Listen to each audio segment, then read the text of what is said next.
Hare Krishna, Krishna Krishna, Hare Hare, Hare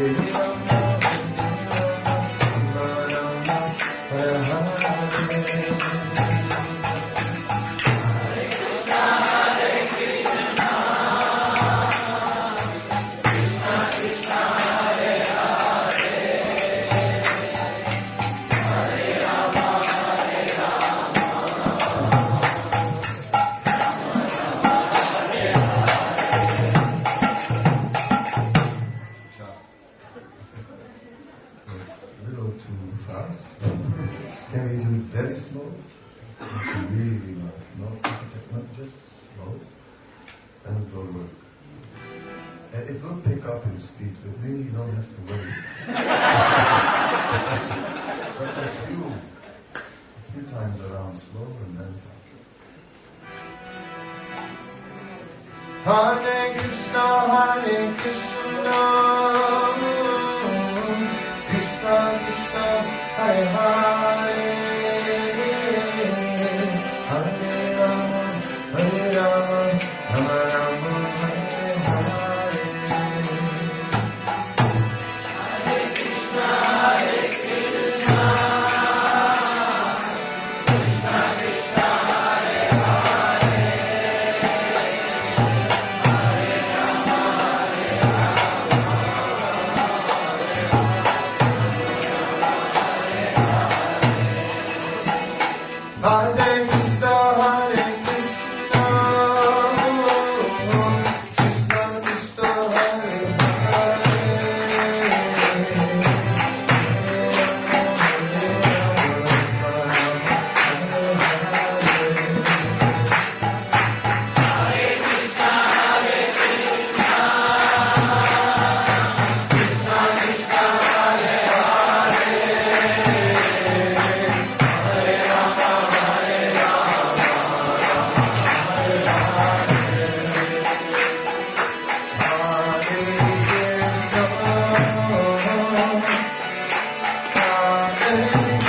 Krishna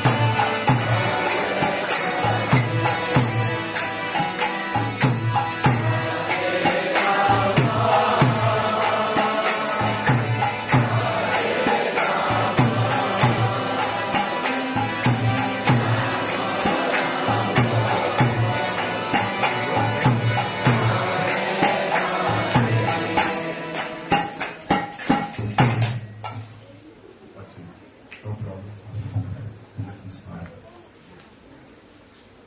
Hare Krishna. Isn't it a book?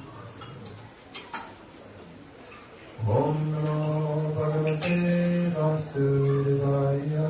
Om Namo Bhagavate Vasudevaya. Om Namo Bhagavate Vasudevaya. Om Namo Bhagavate Vasudevaya. Om Namo Bhagavate Vasudevaya. Om Namo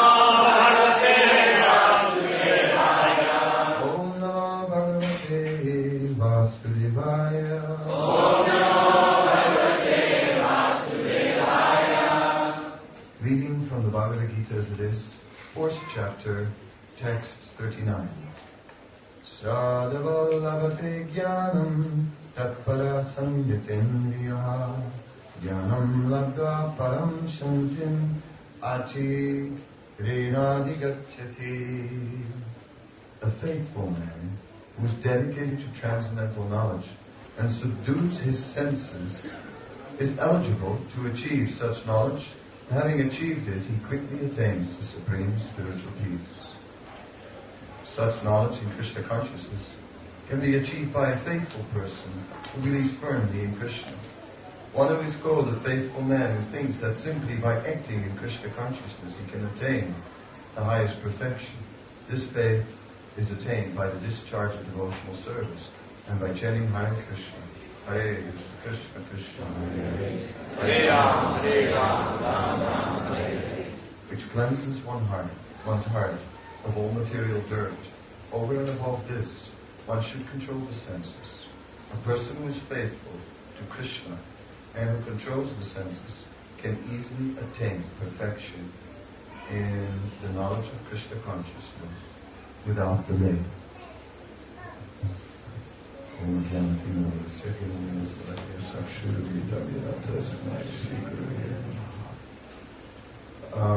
So here is a reference that by the process of devotional service, and particularly by chanting Hare Krishna mantra, that the heart is cleansed of all material dirt. So, what is this material dirt, really? We find it defined in 6 ways: Kama, Krodha, Lobha, Mada, Moha, and Matsarya. It is said lust, greed, anger, madness, illusion, and envy. And these are the 6 enemies of the mind. So as long as these 6 enemies are there in our consciousness, then one can speak of material dirt. Because then we are in an exploitive mentality. That is also Bhagavad Gita. Bhumya po nalo vayu kama buddhaiva cha ahankaram kiyame dina prakriti astada. There are 8 separated energies of mind: earth, water, fire, air, ether, mind, intelligence, and false ego. And apareya mitastvanyam prakritim vidime param jiva bhuta mahabhavo yayedam danyate jayat. Then there is the superior energy, which is the living being. And the living being spends his time exploiting that other energy somehow or other, in different ways. So, indeed, that's what's going on. You can see a whole planet is being exploited somehow or other. We're playing with it in this way, that way. I saw a Greenpeace poster, and it showed planet Earth and a house on planet Earth, and it said home sweet home under it. But all that was left of Earth was just like a little point. The rest of the globe had fallen off. What to say? Exploitation. Exploitation is destructive. So indeed, an enlightened society is a society that is not based on exploitation, but based on service. A society where the well-being of others are placed before our own. That is the spirit of service. Servant is giving the comfort to others. Himself is sort of running around. He's not getting the best praise for himself. That's not servant. So this mood of servitorship is actually the key. It is the key to the entire Bhagavad Gita. It is the key to all Vedic literature. It is actually the key to life, to be a servant. In all situations, it is there where real strength is found. A real leader is one who serves, one who is putting the welfare of others before his own. Such a leader is recognized as a great person. But as soon as a leader, sort of in the name of doing it for the people, is found stuffing his pockets, then everyone, get rid of this man, he's corrupt, throw him out. So everyone is looking for that person who is ready to serve. And this is the enlightened path, which is explained in the Gita. And there are different levels of service, obviously. You can serve a very small group, you can serve humanity at large, you can and go further and further. And ultimately, when we come to Krishna, then we come to service of the one who is the well-wisher of all living beings. See, who can be the well-wisher of all living beings? It's very difficult. A well-wisher of, it's like when you're Indian, it's difficult to be a well-wisher of Pakistan. And when you're from Pakistan, it's difficult to be well-wisher of the other. These things are going on in the world. Yes? Dogs and cats, they have a fundamental problem, right, with one another. It's just like that. So, pasuburi, enmity, it is animalistic intelligence, where we are party spirit. My party, I'll serve my party. No party spirit, I'll serve all. But who truly can be on that platform? Who can trust? Who can trust outside of his own community? Who can trust? That's a very big step. To trust, just cross-culture trust.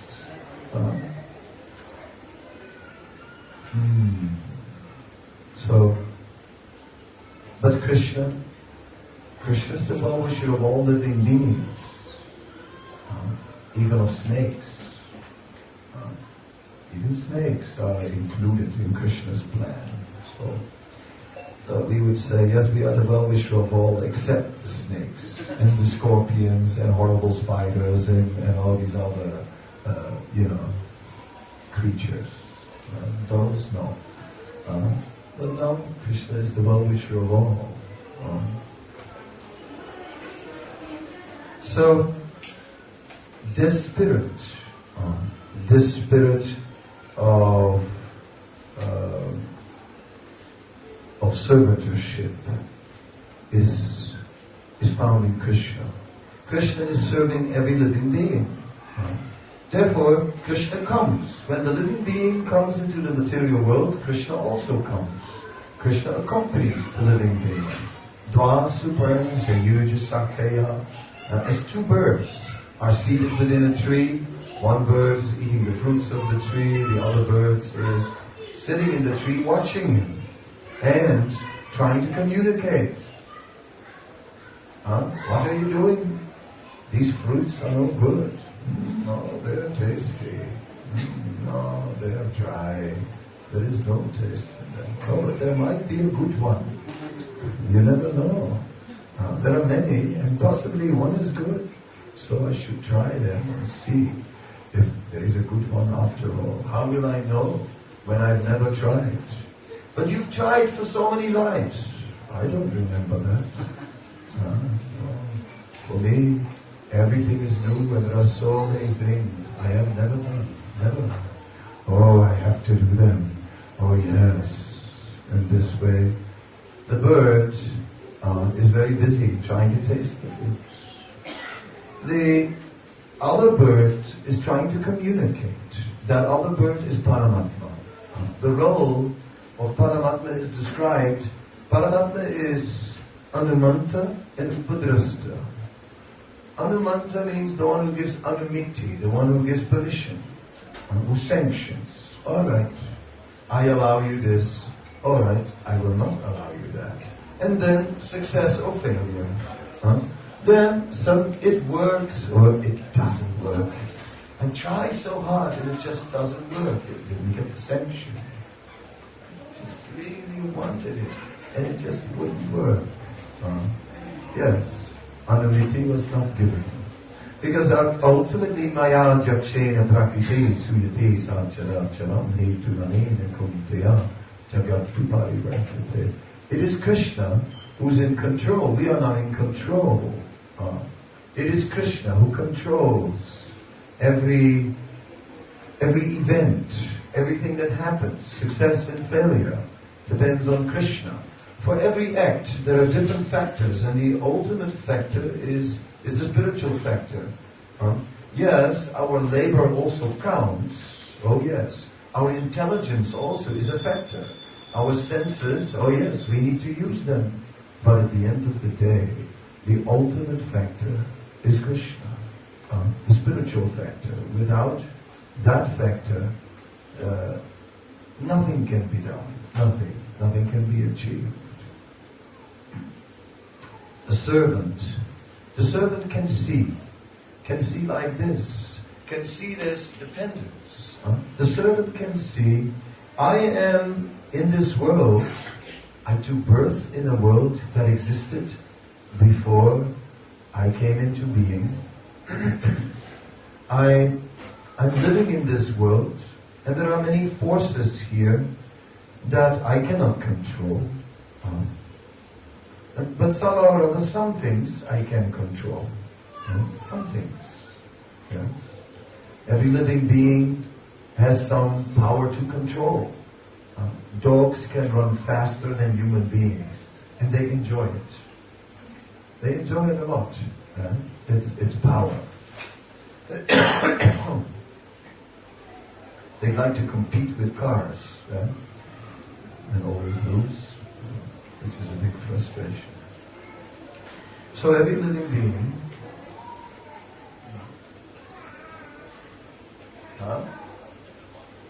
locked the door. Why? That's pretty normal. At least they hear something while they're coming in for a few seconds. And they're purified. Why would we lock the door? They come from so far on Sunday. So let everyone hear. It's all right.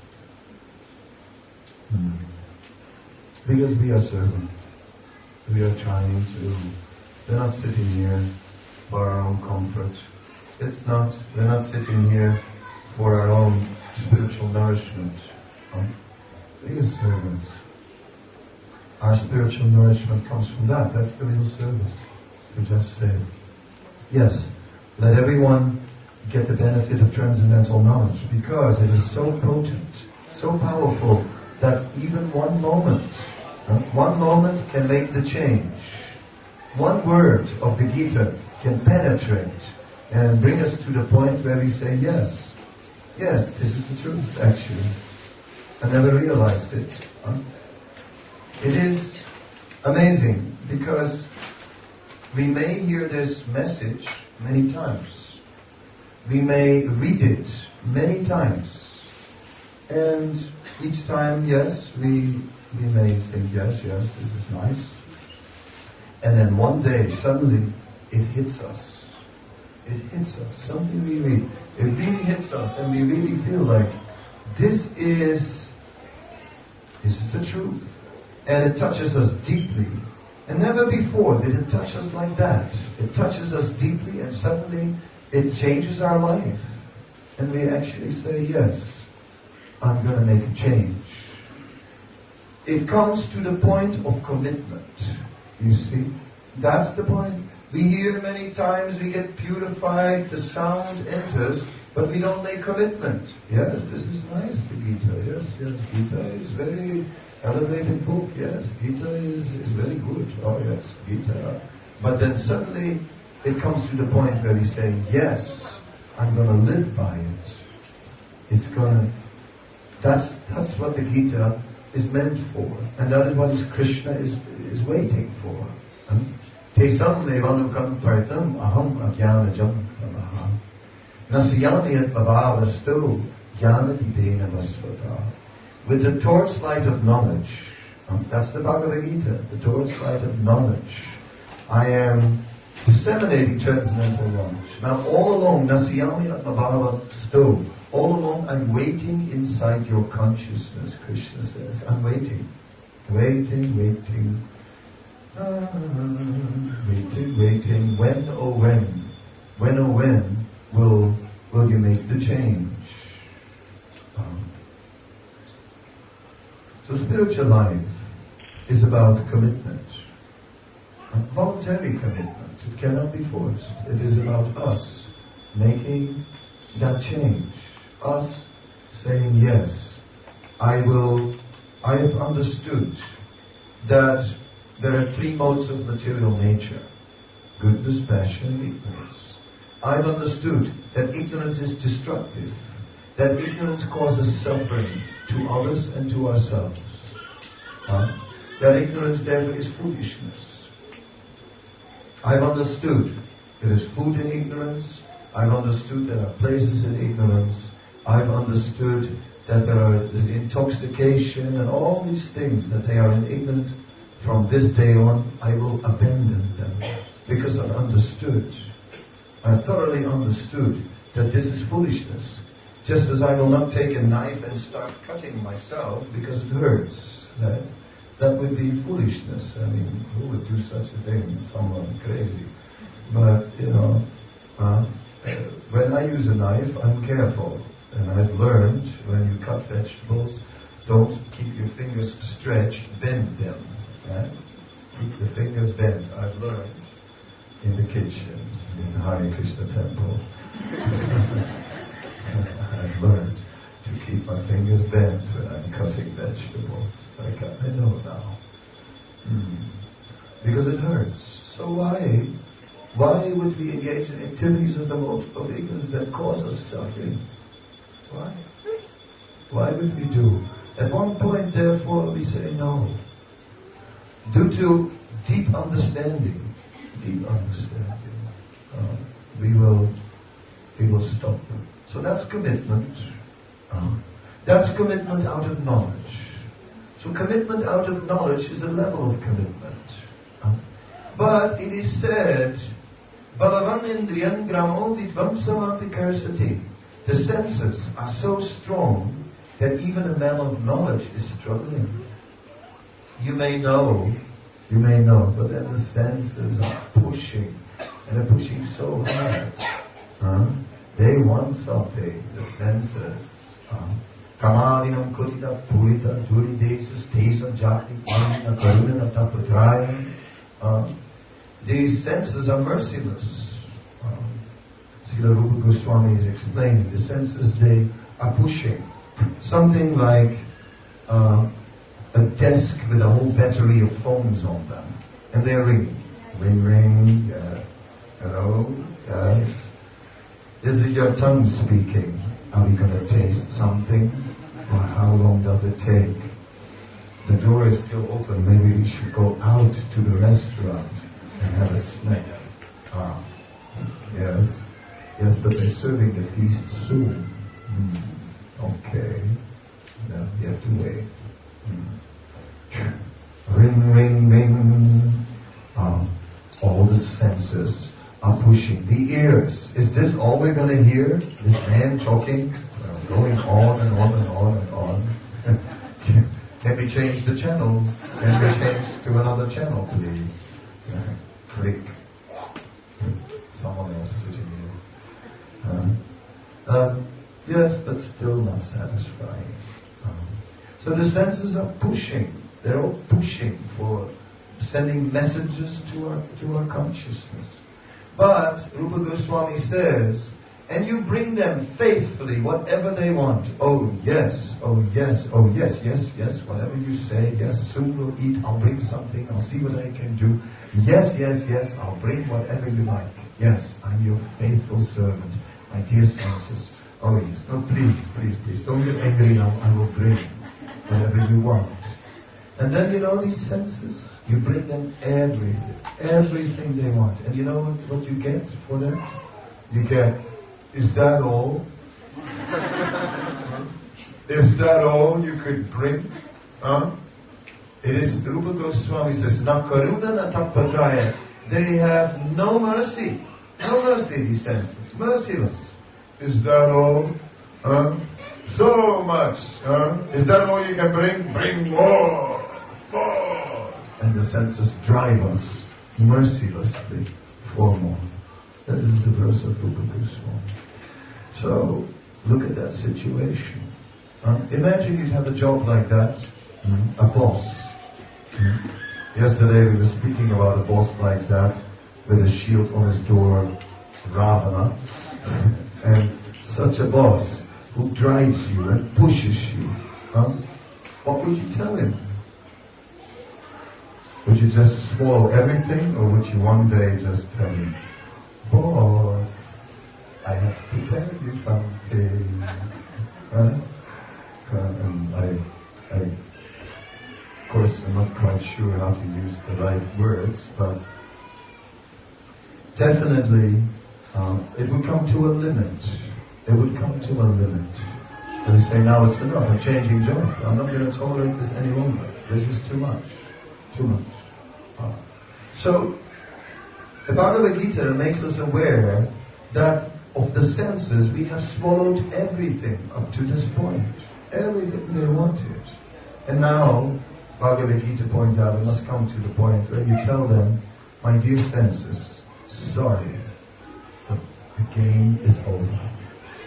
Okay, I'm going to do it. I'm going to tell them, but I'm afraid. My dear senses, yes. I want to tell you something. Yes. From today on, what? From today on, we're no longer going to supply everything you want. We are afraid. What will the senses do to us when we say no? And in this way, for a whole life, better I keep on serving them, because they'll get very angry. Very angry. And like this, we remain entrapped by our senses. So where do we get the strength? The strength to say no. No to the senses. It comes from service, from serving Krishna. Just from devotional service. Then that strength comes. It is a fact that this movement begins with service. It's not that first. This is the International Society for Krishna Consciousness, not the International Society for Rules and Regulations. It begins with Krishna. It begins with service to Krishna, and then is followed by rules and regulations. You cannot immediately follow everything. That's all right. But start doing service. Do service. And when you do service, then after some time, everything becomes possible. Then it becomes possible to control the senses, to say no, and to leave all these foolish things. The activities of ignorance and the activities of passion. Passion is a very calculative state. It is a state where we are always looking at what do I get out of any situation? What's in it for me? And we're always manipulating it. Try to look really good, but at the same time, getting our own gain. That's contradictory to service. So both ignorance and passion are contradictory to service. Because in ignorance, we do foolish things, intoxication, we eat horrible things. In passion, we exploit things for ourselves. So goodness is what is required to actually become a servant, to actually give for the welfare of others. And that's needed, to become generous, you see. Passion means miser. Passion means it's mine. I give you a donation. Small. It's all we can afford. So generosity is required. A Vaishnava is very generous. Praniraktatiya vacha, it is said. Shreyamacharanam sada. He gives his prana, his energy. He gives his wealth, artha. He gives his intelligence. And he gives his words as well. So, his energy. So, not just some wealth. Yes, I'll give you something. Okay. Yes, I'll give you a donation. Now I've done my duty. Okay, now you can go. Yes, please. You can go now and leave me alone because I've given you a donation, so I've done my duty. I can now do what I want. No. We want your energy also. My energy, yes, all of it. We want all the energy. We want all the wealth, actually, not some of it. No, we want it all. We want all your energy, all your wealth, all your intelligence, all of it. Don't hold anything back. And also all your words. That's what we want. Yes, nothing less. All of it. Alright, it may take a little time, but that is actually what a Vaishnava is meant to be. Because a Vaishnava is meant, it is not about giving things. Vaishnava generosity means to give yourself. See? If I give myself to Krishna, then I've automatically given also all my wealth. Then I've given automatically all my energy, all my words, all my intelligence by giving myself. So Vaishnava generosity means by giving oneself. That's the commitment. It must be complete, not holding back. Whatever we hold back, that is what Krishna sees. Sometimes it is said that Krishna is not looking at what you gave. Krishna is looking at what you're holding back. Sometimes that is the state. Yasyaham manukrinami tattanam harishe sanai is the verse that supports that. Where it is said that sometimes when a devotee is doing so much service but he's still holding on to some material attachment, then Krishna takes it away. He destroys it. Yasyaham manukrinami. Because Krishna wants everything. Full surrender. Sarva dharma. Sarva, the word sarva. Sarva dharma parichaya. Surrender everything. Sarva, everything, complete. So, 100%. That is truly spiritual life. That's why I like it. Because it's about no compromise. See? Compromise is wishy-washy. You buy something, you want some wool, real wool, and it's like 80% wool. I don't buy that, I want wool. I don't want 80% wool and 20% other rubbish.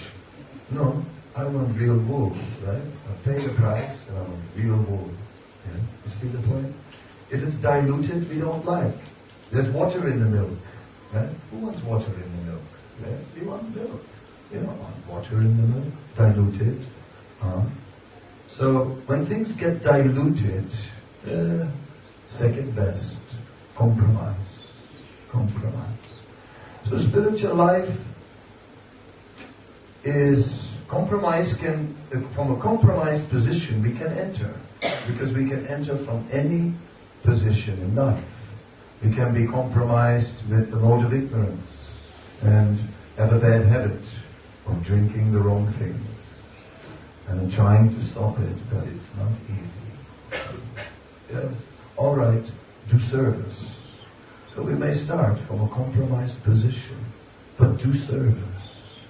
Because by that service, we become free from that compromise with the lower modes of nature that will compromise with unhappiness, compromised with foolish habits, compromised just because we've done it so long, so difficult to change now. Srila Prabhupada speaks about a bird that had been kept in a cage for a very long time. Then one day they took the cage, put it in the field and opened the door. So the bird is sitting all alone in the cage and the door is open.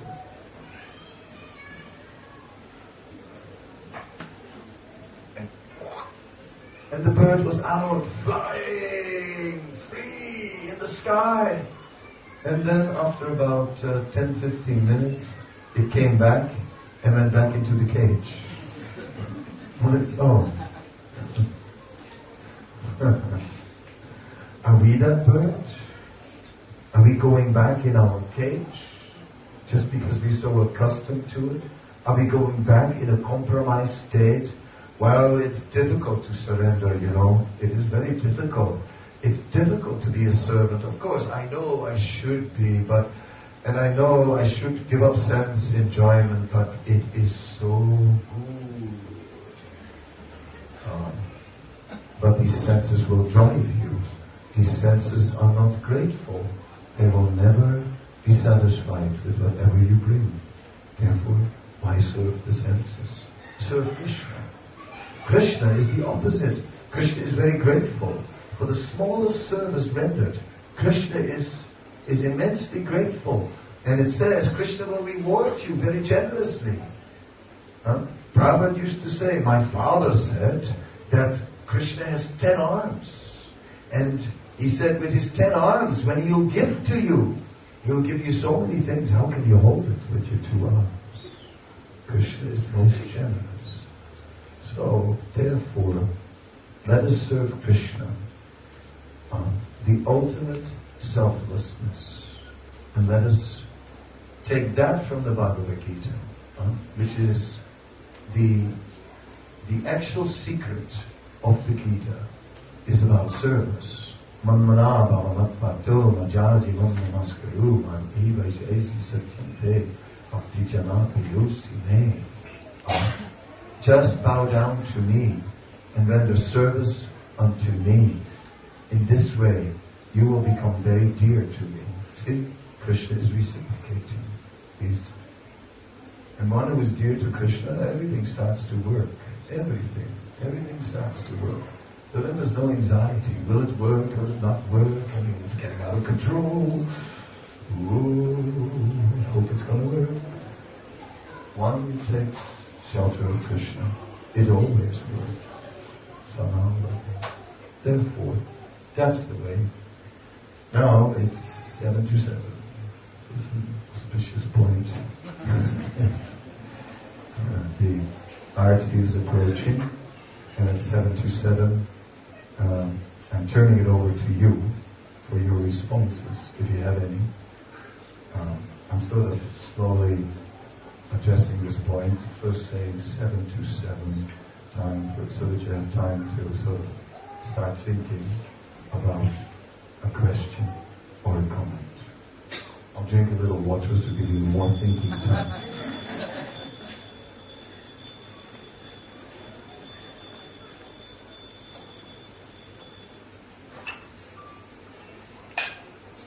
Any question?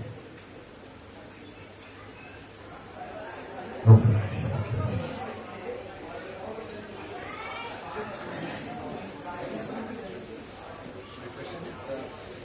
When we hear a class like this and we feel that we should really commit ourselves, but when we actually come to doing it, we find that resolution is weak at times. Why does it fluctuate like that?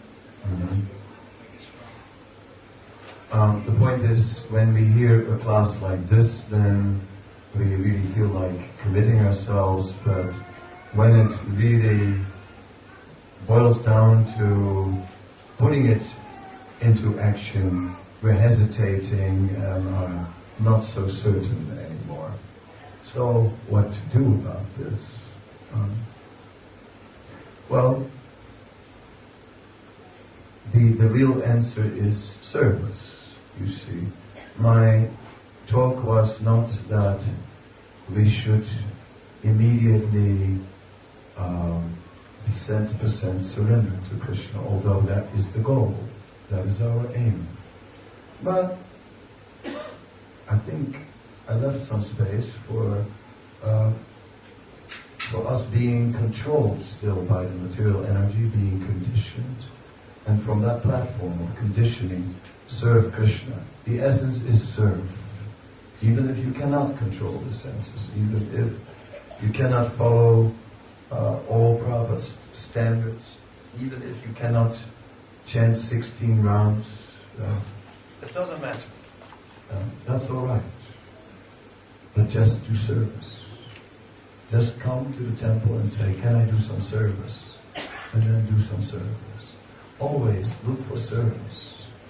And then when service matures, then service comes to a point where it becomes regular service and where we take responsibility for Krishna.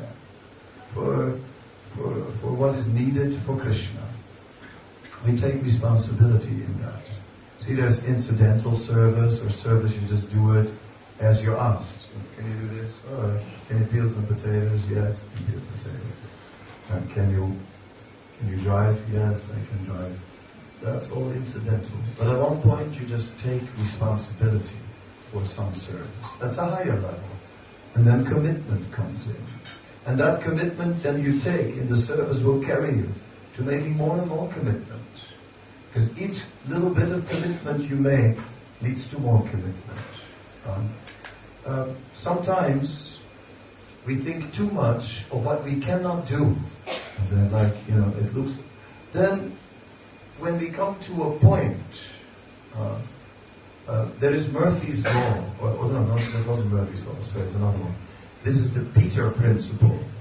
The Peter Principle is that at one point you reach your point of incompetence or inability, where it's beyond your capacity. And you reach that point. Okay, so what if we reach that point where it's beyond our capacity? Alright, stay there. You can't go beyond it. Not now. Okay, then when you take it forward and you go as far as you go in surrendering to Krishna until you come to your point where you just can't do it anymore. Alright, like a wall. Then you stop there and then you look back and think, but now let me concentrate on all the things that I can do. And let me do those. And even if they're small, but I do all the small things. Because at the end, all those small things that you do and that you engage to will give you the strength to take a big step forward. That's how it is. So that's the dynamics. First you push forward, try this, take on that, then you come really to your limits. You can't come further. Then turn back and take the small things that you can do. There's so many things we can do for Krishna. Say someone cannot come to the 16-round barrier. It's just too much. 60, sweet 16. Can't get it, forget it, right? Then, alright, do as many as you can, but do other things. Do other things, right? Then be Mr. Kitchen Cleaner or something, or the Saturday shopping run, or whatever you do, right? But take something and make a commitment there. And from that commitment, you'll get it. You'll get suddenly one day, you'll be there. 16, sweet 16.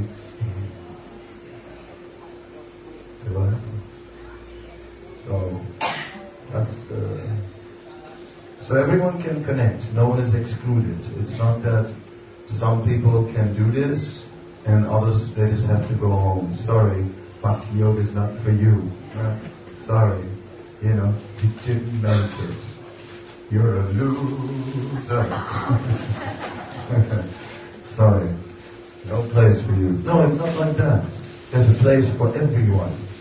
If Bhagavad Gita, it also, in the 12th chapter, gives a number of verses. It says if you cannot do this, then do that.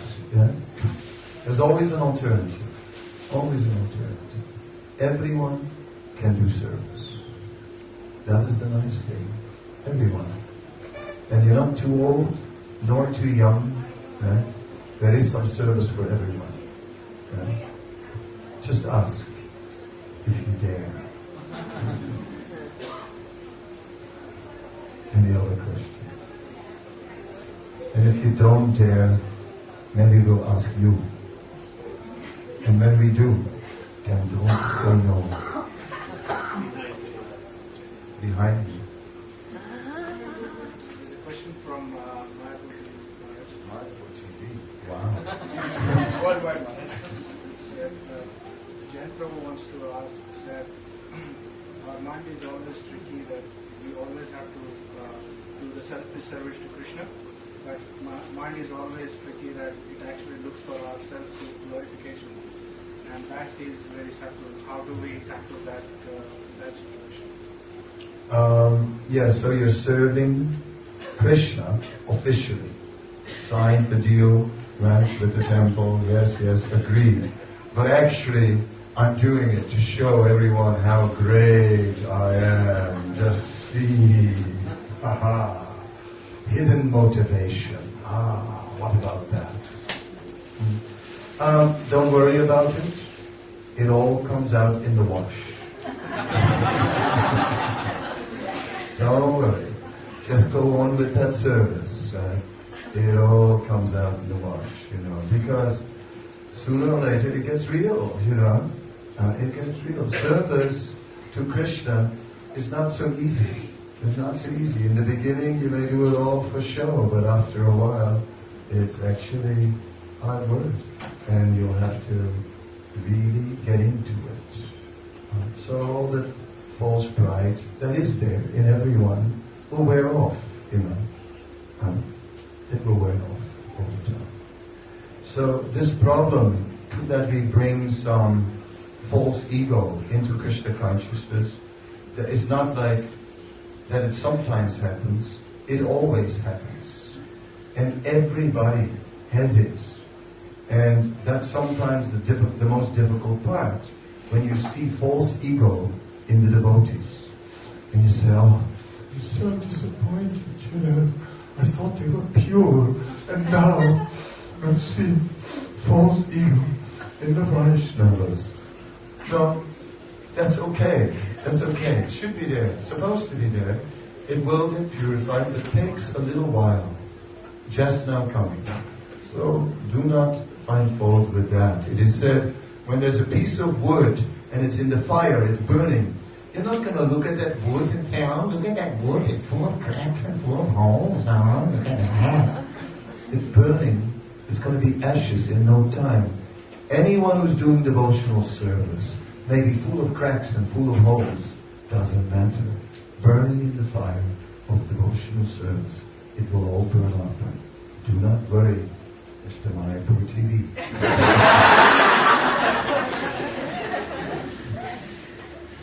7 o'clock has come. Our Pujari is patiently waiting. I think we should blow the conch and let the arati begin. Thank you very much. Srila Prabhupada ki jai. Kadamba Kanan Maharaj ki jai.